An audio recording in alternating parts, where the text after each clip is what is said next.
At 13:41 and 12 seconds, the impact alarm is already sounding on USS Abraham Lincoln, and the ship is trying to fight two battles at once.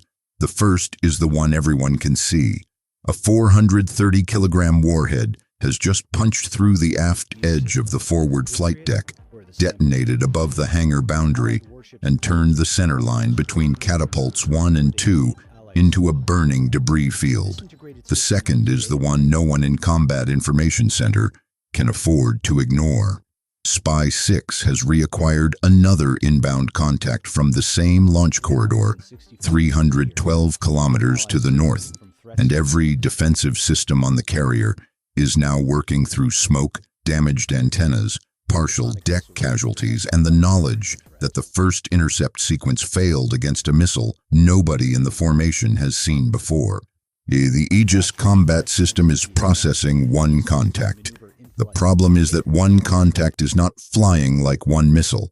It is accelerating, slowing, shedding altitude, and changing lateral displacement in patterns that make every predictive solution stale before the interceptors can reach it. The system was designed to defeat high-speed threats that remain committed to one terminal logic. It was not designed to defeat a weapon that keeps changing the logic after re-entry. USS Abraham Lincoln has 6 minutes and 18 seconds before the second strike reaches terminal phase. The damage report from the first hit is still incomplete because the ship is still burning.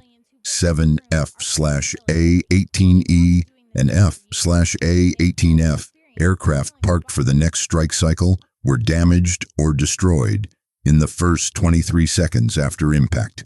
28 sailors are confirmed dead. 93 are injured. Catapult 1 is out of action entirely. Catapult 2 is structurally compromised. 2 forward deck elevators have jammed. 1 communications antenna is gone. The carrier is still making way at 27 knots. Still afloat, still dangerous. But the forward deck is scarred open, and the ship is carrying fire in 4 compartments that were never supposed to burn at the same time. The first missile did not sink the Abraham Lincoln. It did something more useful for Iran. It forced the entire formation to start thinking in the wrong direction. Every operator in the strike group is now searching for the next direct repeat of the same attack. The second missile is not a repeat.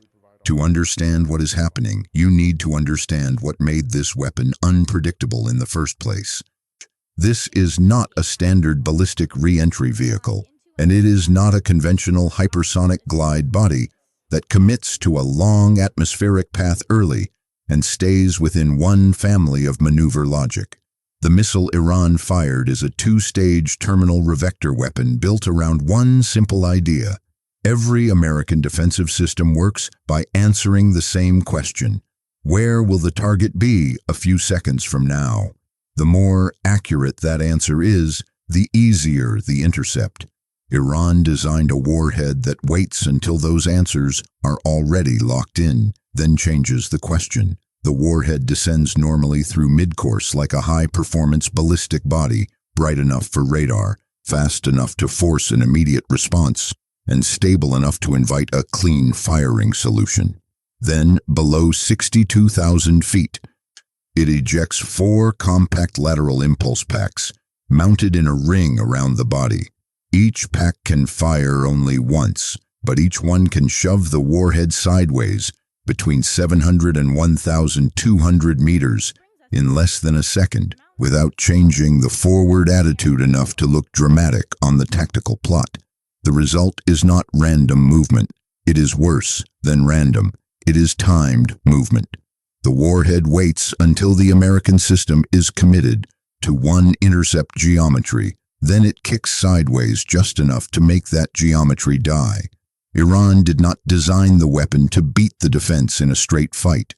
Iran designed it to make the defense answer the wrong version of the target over and over again until time ran out. Chief Petty Officer Elena Ward had been thinking about that for 17 days. Ward was not the tactical action officer. Now, she was not the missile defense commander.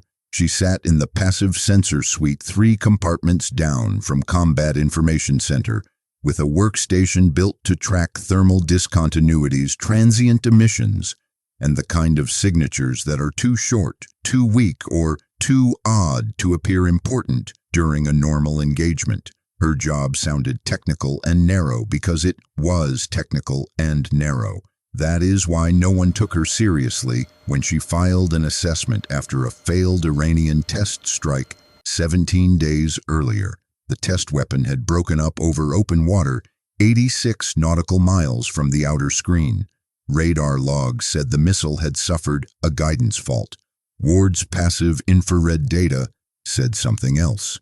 In the last 14 seconds before breakup, the thermal profile had flashed in 4 short bursts, at exact intervals, inconsistent with structural failure and perfectly consistent with small impulse motors firing in sequence. She wrote a report arguing that Iran was testing a re-entry body that did not need to outturn an interceptor. It only needed to sidestep the predicted intercept basket after the Americans had already fired. The report was reviewed, annotated, and filed under speculative assessment pending confirmation. 3 days later, she submitted a second note after observing the same burst rhythm in a different Iranian launch. That missile also failed before reaching a target. The response came back the way these responses often do in the middle of a war, where hundreds of other signals are competing for attention. Logged, noted, insufficient evidence for doctrinal change. Ward kept the files anyway. She built her own working table of burst spacing, thermal intensity, probable impulse output, and the effect each lateral kick would have on a descending body traveling above Mach 7. She did it because something about the timing would not leave her alone. If the bursts were real, then the missile was not dodging after an interceptor got close. It was dodging before the interceptor arrived, at the exact point when the defense had no cheap way to recalculate. At 13:41 and 31 seconds, while damage control teams are still dragging foam lines across the damaged forward deck, the second missile completes boost phase and appears cleanly on the shared radar picture. Rear Admiral Marcus Hale, commanding from Abraham Lincoln, looks at the speed, the altitude, and the projected descent corridor and orders the expected response. 2 SM-6 interceptors from USS Spruance, 2 more held in reserve from USS Michael Murphy, E-2D Hawkeye updating track quality, electronic warfare wide. This is what the doctrine says to do against a hypersonic ballistic-derived threat. The doctrine is not wrong. It is simply one step behind the weapon.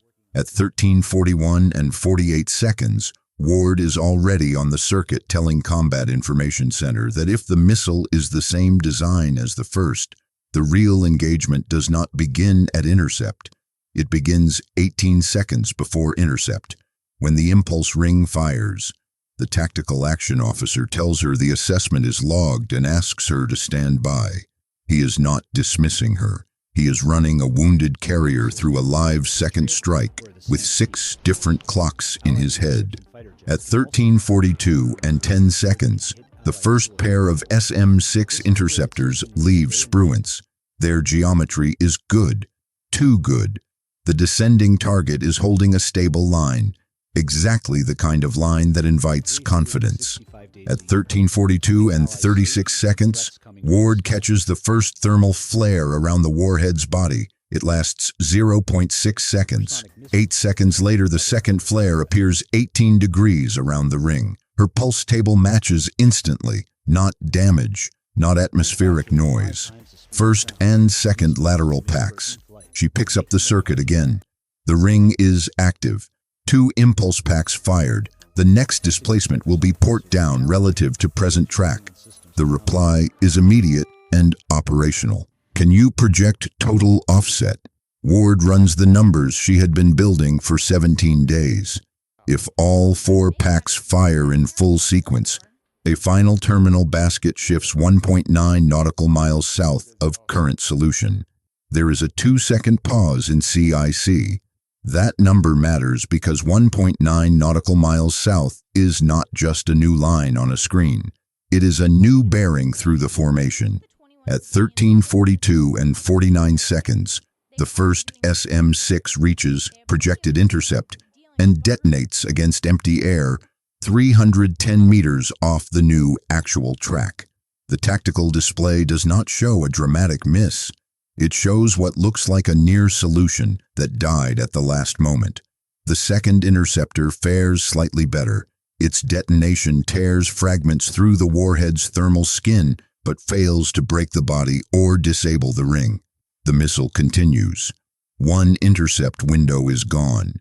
2 impulse packs have already fired.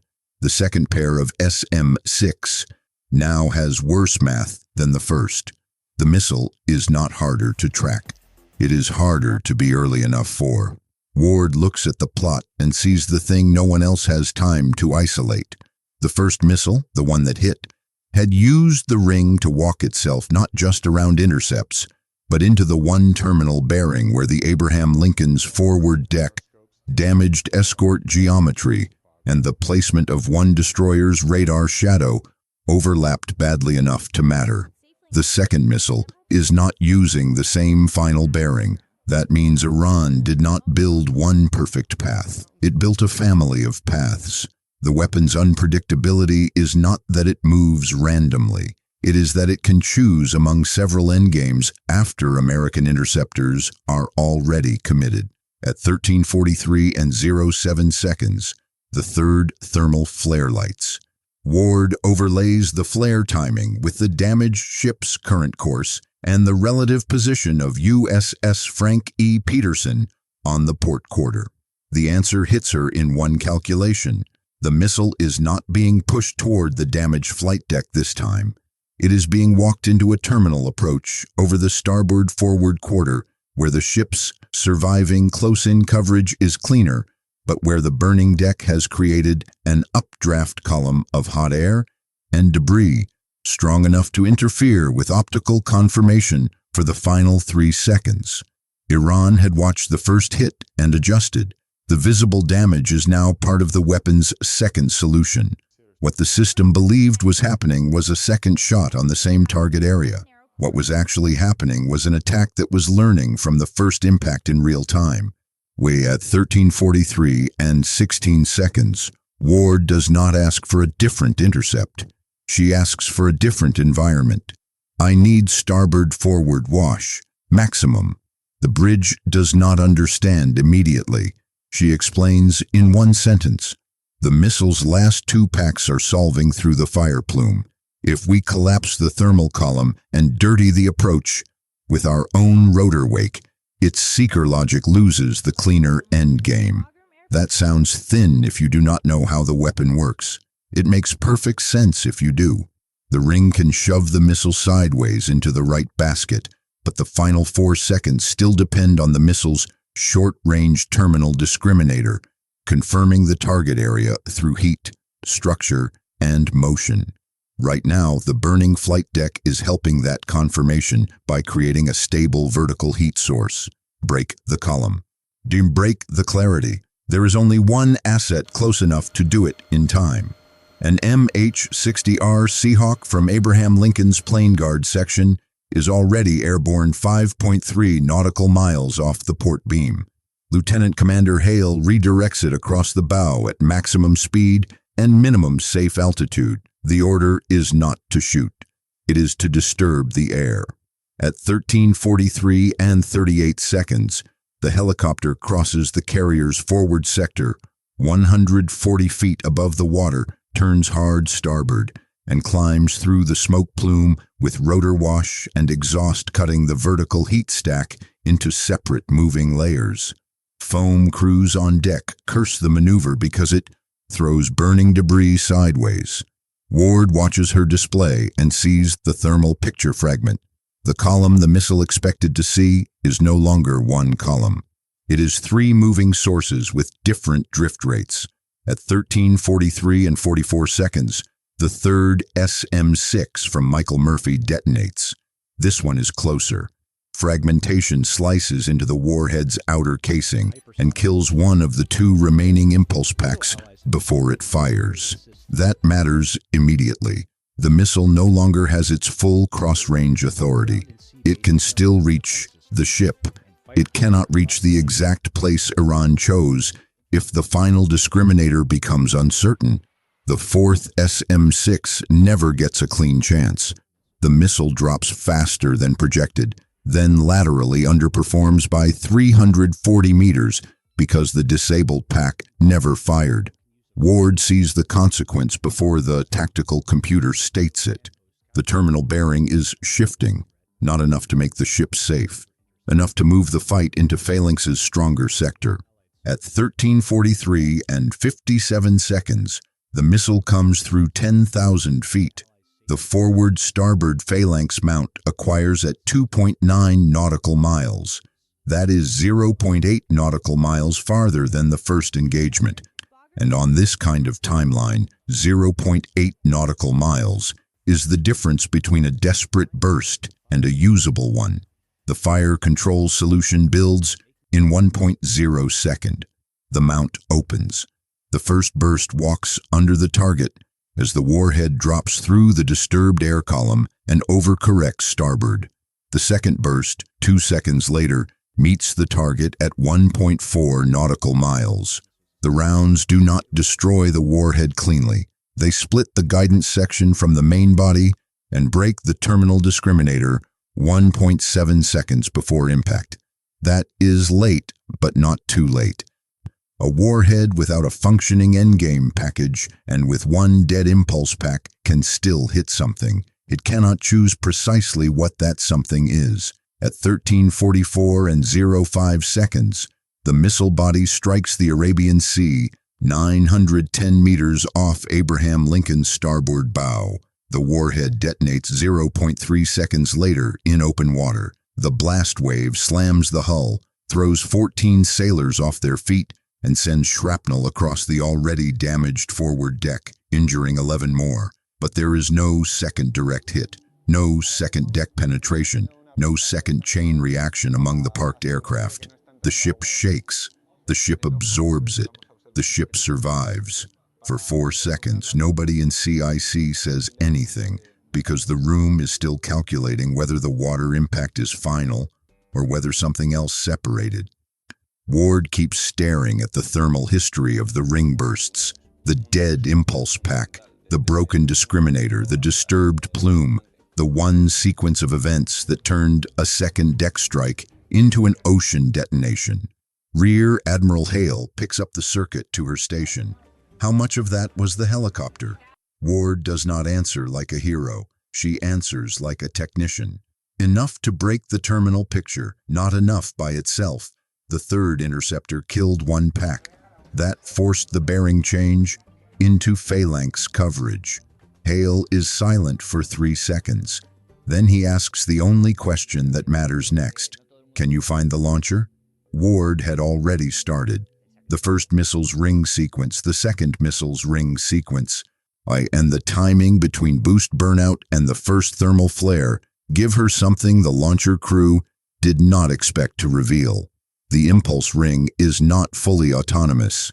It is pre-programmed to a carrier velocity model and target motion table before launch, and the timing offsets between boost and ring activation depend on the exact range from launcher to predicted ship box.